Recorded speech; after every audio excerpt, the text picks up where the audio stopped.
Assalamualaikum warahmatullahi wabarakatuh.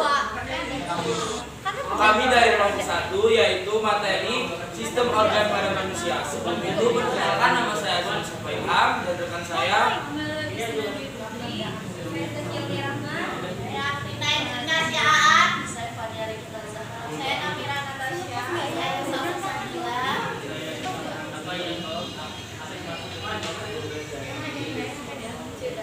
Sistem pencernaan. Sistem pencernaan manusia meliputi dua proses, yaitu pencernaan mekanik dan pencernaan kimiawi. Organ pencernaan fungsinya dikelompokkan menjadi dua, yaitu organ-organ yang berfungsi sebagai saluran pencernaan dan organ-organ yang berfungsi sebagai kelenjar pencernaan yang bertugas mensekresikan enzim-enzim pencernaan, antara lain kelenjar ludah, dinding lambung, dan hati pankreas. 1. Rongga mulut. 2. Kerongkongan. 3. Lambung. 4. Usus halus. 5. Usus besar. 6. Anus. Sistem pernapasan. Organ sistem pernapasan manusia adalah organ dan jaringan yang membantu kita bernapas. Organ pernapasan manusia terdiri dari rongga hidung, pangkal tenggorokan, trakea, bronkus, bronkiolus, hingga paru-paru. Sistem peredaran darah. Sistem peredaran darah adalah suatu sistem organ yang berfungsi memindahkan zat dan nutrisi ke dan dari sel. Proses peredaran darah tertutup, darah yang mengalir dalam pembuluh darah. Peredaran darah ganda. Dalam satu berdarah melalui darah sebanyak 2 kali, sehingga terdapat peredaran darah besar dan peredaran darah kecil. Sistem ekresi pada manusia. 1. Ginjal. Ginjal merupakan organ ekresi yang berfungsi untuk menyaring sisa metabolisme yang dibawa darah dan mengeluarkan dalam bentuk urin. Ginjal tersusun oleh kira-kira 1 juta nefron, sebuah satuan struktural dan fungsional dari ginjal itu sendiri. Bagian-bagian ginjal ada kulit ginjal, korteks. Kulit ginjal tersusun atas sel-sel ginjal atau nefron. Dalam kulit ginjal terdapat badan Malpighi yang terdiri atas glomerulus dan kapsula Bowman. Glomerulus adalah kumpulan cabang-cabang yang halus di bagian korteks. Kapsula Bowman adalah lapisan yang melingkupi glomerulus berbentuk seperti cawan dan berdinding ganda. Di bagian korteks terjadi proses penyaringan darah. 2. Sumsum ginjal, medula. Medula berbentuk kerucut atau renal piramid, tersusun atas tubulus atau saluran-saluran yang merupakan kelanjutan badan Malpighi dan saluran yang ada di bagian korteks. 2. Hati, hepar. Hati merupakan alat sekresi sekaligus ekresi. Hati mensekresikan cairan empedu yang diperlukan oleh sistem pencernaan tubuh. Hati mengekskresikan zat sisa yang juga berada dalam cairan empedu. Zat sisa tersebut berasal dari sel darah merah yang rusak dan dihancurkan di dalam limpa. 3. Kulit, dermis. Kulit merupakan lapisan jaringan yang terdapat di permukaan tubuh. Pada permukaan kulit terdapat kelenjar keringat yang mengekskresikan zat-zat sisa. Bagian-bagian kulit manusia ada kulit ari, kulit jangat, dermis, jaringan ikat di bawah kulit, subkutan. 4. Paru-paru. Paru-paru berperan sebagai alat pernafasan sekaligus sebagai alat ekresi. Paru-paru berperan dalam mengekresikan sisa metabolisme yang berbentuk uap air, H2O, dan karbon dioksida, CO2. Sistem reproduksi.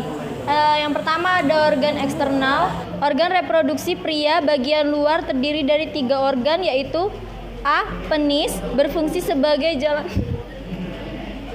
jalan keluarnya urin dan sperma. 3. Skrotum, kantong zakar, berfungsi sebagai sistem kontrol suhu pada testis. 3. Testis, berfungsi untuk memproduksi sperma dan hormon testosteron, hormon utama pada pria. Yang kedua ada organ internal. Organ reproduksi pria bagian dalam terdiri dari beberapa organ, meliputi epididymis, berfungsi menyimpan sel sperma yang diproduksi di testis dan mengangkut sperma yang belum matang menuju tabung vas deferens agar menjadi sperma matang. Yang kedua, kelenjar prostat, berkontribusi dalam memberikan cairan tambahan untuk proses ejakulasi. 3. Kelenjar bulboretral, berperan dalam menghasilkan cairan yang berfungsi untuk melumasi uretra dan menetralisir keasaman yang mungkin ada karena tetesan sisa urin. Yang keempat, vesicula seminalis, berfungsi menghasilkan cairan fruktosa yang digunakan sperma sebagai sumber energi ketika beraktivitas. Yang kelima, ada uretra, saluran yang membawa urin atau sperma keluar tubuh. Yang keenam, vas deferens, yaitu tabung yang berfungsi mengangkut sperma matang menuju uretra dalam persiapan untuk ejakulasi. Organ reproduksi pada wanita terbagi menjadi dua struktur, yaitu struktur eksternal dan internal. Struktur eksternal terdiri dari labia mayora, labia minora, kelenjar Bartholin, dan klitoris. Struktur internal pada organ reproduksi wanita yaitu vagina. Vagina adalah saluran yang memiliki tabung berotot guna menghubungkan leher rahim dengan bagian luar tubuh. Yang kedua ada ovarium. Ovarium merupakan kelenjar kecil dengan bentuk oval yang terletak pada kedua sisi rahim. Ketiga, saluran tuba. Saluran tuba adalah dua tabung tipis yang menghubungkan ovarium ke rahim. Yang keempat ada serviks. Serviks merupakan bagian utama rahim yang disebut korpus. Yang kelima ada rahim. Rahim merupakan organ berongga berbentuk seperti buah pir yang merupakan rumah bagi janin. Yang keenam, endometrium adalah lapisan bagian terdalam dari rahim. Yang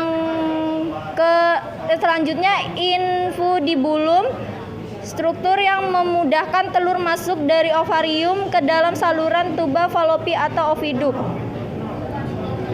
Terus ada sistem gerak. Sistem gerak pada tubuh manusia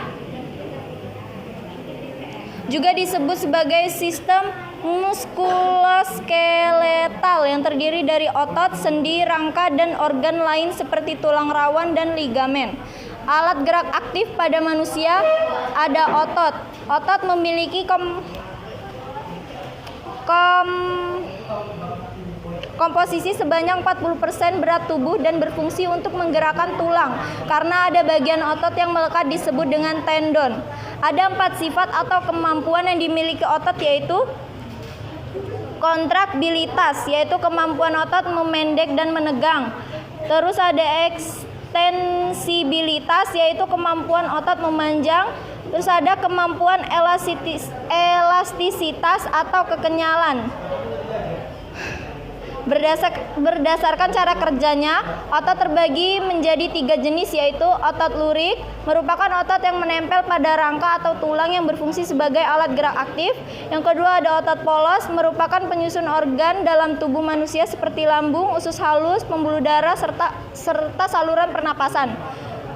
Terus yang ketiga ada otot jantung, merupakan otot yang terdapat dalam otot jantung yang berfungsi untuk memompa darah ke seluruh tubuh. Sistem koordinasi pada manusia. Sistem koordinasi adalah sebuah sistem yang mengatur kerja organ-organ pada tubuh.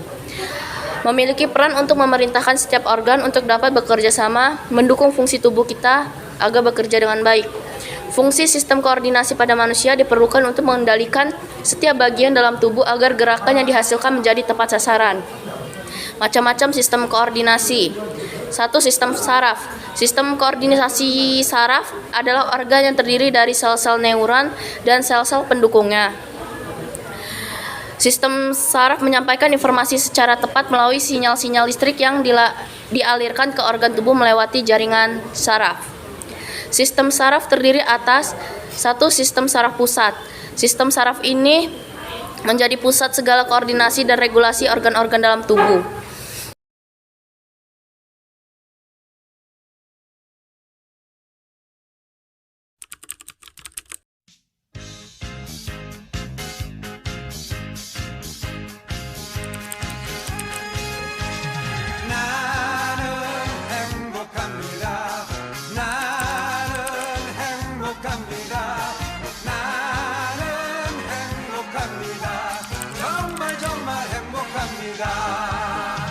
기다리던 오늘 그날이 왔어요. 즐거운 날이에요.